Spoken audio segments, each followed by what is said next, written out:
Good morning, it's me, Kenny Polcari, your host of the party, and today is Monday, August 21st, 2023. And what is it that you need to know? Well, the August pain continues, right? And this isn't about growth concerns, it's about prices in a rising rate environment. Nvidia reports on Wednesday. Expect all eyes to be laser focused on those results. This morning, oil is up.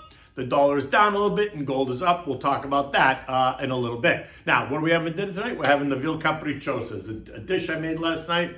It's always so good and a family favorite. Look, it was a mixed day for stocks on Friday, right? But it was another losing week for stocks in the month of August, right? As the pain continues. For the day, the Dow gained 26 points. The S&P gave up 1 point. The NASDAQ lost 26 points, and the Russell added 10, while the transports added 58 points.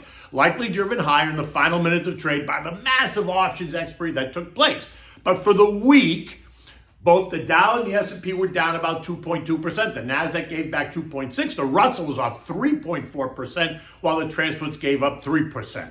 The decline in prices led by the mega cap tech stocks again, as the ongoing fears of higher U.S. interest rates force bond prices to decline and yields to rise, weighing on investor sentiment, right? What's going to happen next? It has been a difficult month for sure for stocks and investors, especially the ones that thought the party from January to July would never stop, right? Look, in reality, the weakness that we're seeing now really sowed its seeds back in mid-July, right? When investors took Microsoft. Remember the day they took Microsoft up 6% after they reported how they were going to monetize their AI?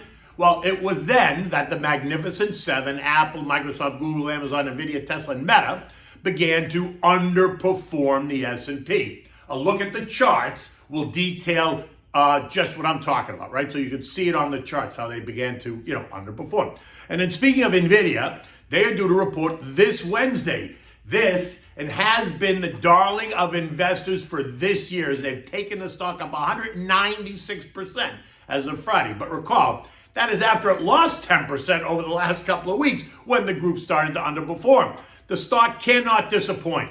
If we get anything that is considered the least bit negative, watch what they do. The algos will react so fast, you won't know what happened. It'll all be in the way that Jensen tells the story. Now, Jensen Huang is the CEO of Nvidia, right? And it will be all about AI, period, the end. It's about artificial intelligence, period. Now, interestingly, the move lower in stocks has also happened when both the 10-year and the 30-year bond prices began to decline, sending yields surging, which are up now. Yields are up more than 50 basis points since then, right, mid-July. The move up in yields, right, along with the decline in prices, can be traced to a number of issues, right? Better economic data, increased supply coming to the market to finance the exploding fiscal deficit, right? The old supply and demand story. It's a decline in demand from some foreign buyers, think Japan and China, and the discussion that rates will remain higher for longer, given the clear economic resilience even in the face of higher rates. In addition, it's also the Jackson Hole week, right? Recalling the hawkish commentary that JJ made this time last year when he warned all of us about the pain that was to come as he expected a sustained period of below trend growth as rates rose. Something we have not seen yet, right? Do you remember how the S&P fell 16% between August 26th when he gave his speech to October 13th? Are investors now concerned that we're about to do a rinse and repeat, right? Did you see the FOMC minutes last week? Can he possibly change the narrative from 1 week to the next? I don't think so, right? So I think he's going to continue to remain hawkish. So what's with the next? Well, it's not about growth fears, right? I mean, can you really be anxious when the Atlanta Fed is now projecting a 5.8% GDP for the third quarter when it was 0% just months ago? Can it be about growth when we've seen a lack of a big move into the traditional defensive sectors like utilities and consumer staples, which are both down on the year? Investors, if they were concerned about growth, then these two sectors would be outperforming. But utilities are down 10% year to date, 8% of those losses just happening in the last 3 weeks. Consumer staples were up 2%, but are now down 2%. Those 4% losses happening in the same time period. If investors were really worried about growth, these two sectors would be hot, but yet they are not, which suggests that growth at the moment is not the issue. No, in my opinion, the move lower is all about valuation. 19 times forward earnings in a rising rate environment doesn't work. The translation is that stocks are pricey. At least some of them are, right? For where we're going. And if rates are now expected to continue to go up and stay up, then something's got to give. And what's that? I think the price that you're willing and investors are willing to pay for stocks, which does not mean that you get out of the market, unless you own junk, of course. But if you have a well-diversified, solid portfolio, why would you sell your names at all? Has the fundamental story changed? I mean, when the price of your house goes down, has the fundamental story changed about why you own it? No, it hasn't. So what do? You do nothing, right? I mean, first of all, you need a place to live. But second of all, you don't do anything. You just ride it out, right? The same is true that you need exposure to stocks over the long term. And if you build a solid, well-diversified portfolio, why would you sell it? If anything, during times of anxiety or uncertainty, you would keep putting money away, but put new money maybe into a money market fund that's now paying you 5% if that makes you feel better, right? And it leaves you completely liquid. And all you have to do is sit and wait, right? And that's exactly what I spoke to Maria Bartiromo about on her Wall Street program that aired over the weekend. You can find the link on my Twitter. You can find it on my LinkedIn. You can find it on the Fox Business site. But we did discuss exactly that point, right? And then speaking of money market funds, the Saturday Wall Street Journal makes it very clear. Guess what? Rising yields have fattened America's pocketbooks, right? We apparently put $36 billion into that asset class last week as nervous investors took advantage of that 5+% yield, right? Money market assets are now up by 25% this year to a record $1.5 trillion. That's a lot of money. And where did some of that money come from? Yeah, came from investors just putting money away, but it also came from some investors who are selling stocks. But remember, every time someone sells, someone also buys. And so while they'll tell you that stocks are falling, and they are, because buyers are becoming more conscious of what they're willing to pay as they reprice risk, right? And assess the angst of the sellers, right? There are plenty of investors that continue to buy stocks, capiche? In any event, when the tone is negative, don't expect these buyers to pay up for stocks, right? They're going to take advantage and bid you lower. At the end of the day, 7 of the 11 S&P major sectors rose, right? Energy was the best performer. That's only up 1%, leaving it up 1.5% year to date. And of the 5 that fell, it was communications that got hit the hardest, right? Down 0.6%, which isn't really hard considering that the sector is up 36% year to date. I mean, come on, let's not be dramatic. The VIXI ETF, which is a play on the fear trade, fell by 2.5%. This after it surged by 21% since mid-July. The DOG, which is a short play on the Dow, also fell on Friday, while the PSQ and the SH, which are short plays on the NASDAQ and the S&P, rose, suggesting that investors expect more downside in tech in the broader market in the days ahead. The value trade, the SPYV, was up, while the growth trade, the SPYG, fell, right? So it was a mixed bag at best. This morning, U.S. futures are up. Dow futures up 100, S&P's up 19, the NASDAQ's ahead by 88, and the Russell is up by 6. And while this week brings us a lot of eco data, it's also about the annual retreat at Jackson Hole that features central bankers from all over the world. JJ is due to speak on Friday morning. And again, I don't see how we can change the narrative. I don't see how we can say that we're done raising rates and you can expect a rate cut early next year. Not happening. It's not happening. Just, did you hear what he said on Wednesday at the FOMC minutes? But now, while there's no economic data today, tomorrow it's going to bring us the Philly Fed Services activity, which is non-manufacturing. It's going to bring us existing home sales. They're expected to be down 0.2%. I suspect they're going to be lower. You could have the Richmond Fed Manufacturing Index and the Richmond Fed Business Conditions Index all out tomorrow.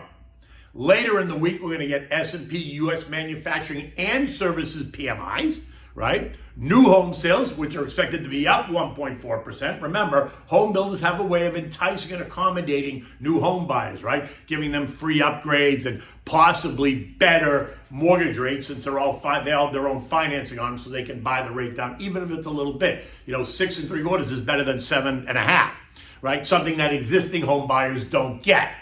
We're also going to look for the Chicago Fed activity and the Kansas City Fed manufacturing activity and Kansas City Fed services activity as the week draws to a close. Oil, which tested $79.15 last Thursday, think about the ongoing China economic issues and the global growth concerns, has since rebounded, and this morning it's trading at 81.70 on tighter supply issues driven by the Saudi and Russian cuts in production. In the U.S., the number of operating oil rigs fell by 5, bringing the total operating rigs in this country to 520 last week, which is the lowest level that we've had since 2022.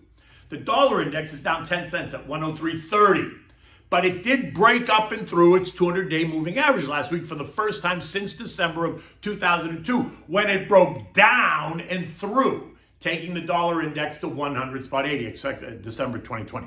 The strength in the dollar is due now to expected higher rates ahead with a strong, resilient economy. And so therefore, it's keeping upward pressure on the dollar, and that's going to affect gold and some of the other commodities. Gold is trading at $19.19 an ounce. That is up $3 this morning, but it's on pace for the worst losing week since 2017, right? Gold was down 8 days in a row, while the dollar was up 8 days in a row the last 2 weeks. The prospect of higher rates and a softer landing is going to keep pressure on the shiny metal and some of the other precious metals. Unless we get a recession, it's going to be hard to see how gold will or could make a significant recovery, right? We are now below all 3 trend lines, right? The 50-day is about to breach the 200-day moving average, and that's known as the death cross. And that suggests that we could see even more weakness ahead. I'm hoping we find support at $1,900 in gold, $1,890, $1,900, right in there. European markets this morning were also up, right? This after a tough week last week and what feels kind of like a dead cat bounce.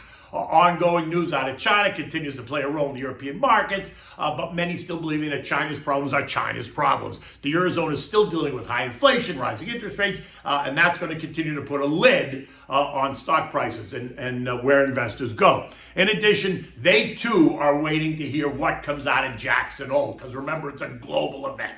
At 6 o'clock this morning, all those market centers across the Eurozone were up anywhere between 0.7 and say 1.5%. The S&P ended the day Friday at 43.69, down just less than actually 1 point.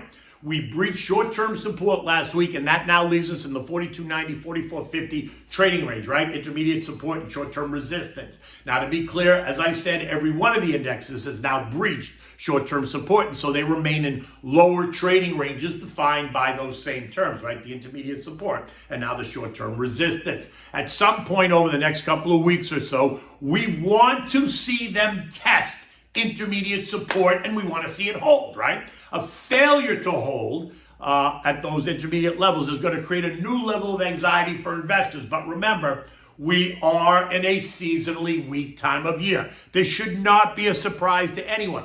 The only surprise is going to be if JJ suddenly does an about face and becomes dovish, something I don't see happening, right? So I remain in the camp that we're going to expect more downside pressure in the weeks ahead. Not a crash, just some downside pressure. Give you an opportunity as a long-term investor to take advantage. Again, remember, you can't make emotional decisions. Get comfortable with being a little bit uncomfortable, right? And if you're anxious, then just put new money into the treasuries like we talked about, or put it into money market fund that's paying you 5+%. There's no reason to have to do anything, but there's always a reason to do something if the opportunity presents itself, right? Reach out. I'm happy to discuss it. Feel free to, hit me on Twitter or send me an email, whatever. Okay.